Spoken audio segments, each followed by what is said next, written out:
A wormhole wouldn't allow faster than light travel, but it could expand the limit of the observable universe.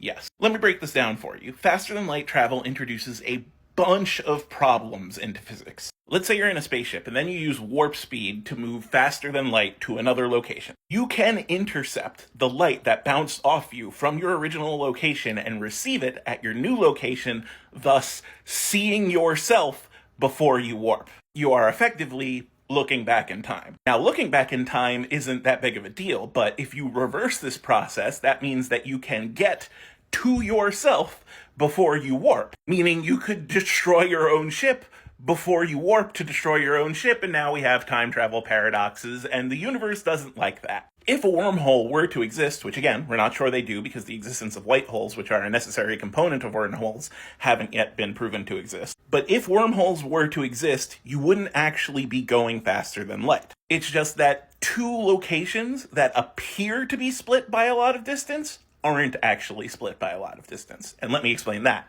There's a model of the universe called the toroidal model, the donut model of the universe. This basically says that our universe's space is shaped like it is in old 16-bit RPGs, or really any RPG with a world map. If you travel far enough in one direction, you come back around the other direction. Now, on the 2D minimap in something like Final Fantasy VII, if you get to the edge of the known world, you can see yourself wrapping to the other side.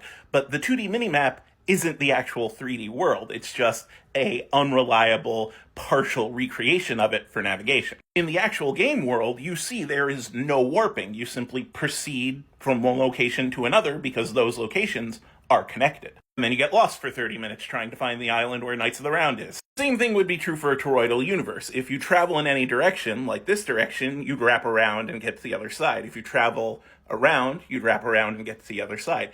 Any direction you travel would make you eventually come to the other side. But as you can see, you're not warping. Those points in space are just connected together. Now, if there were a wormhole in our universe, what we're literally saying is that there is another hole, an actual hole in our universe, topologically. So you could imagine like a tube going through the middle, which means you could travel around this way long enough and eventually get to where you want to be going, or you could take that shortcut through the middle. It's just a change in the shape of our universe.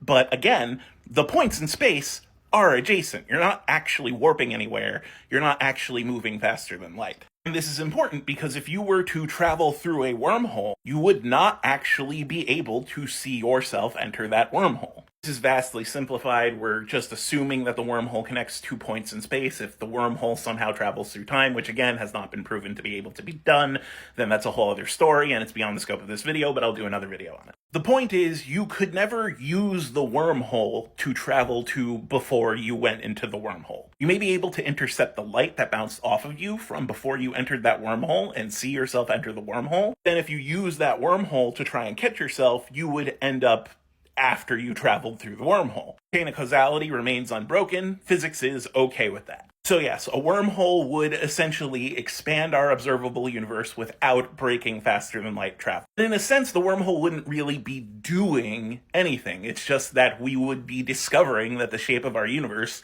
is something we thought it wasn't before. We would find a literal hole in it. And that literal hole lets us just travel in ways through space that we didn't know we could before because we didn't know where it was.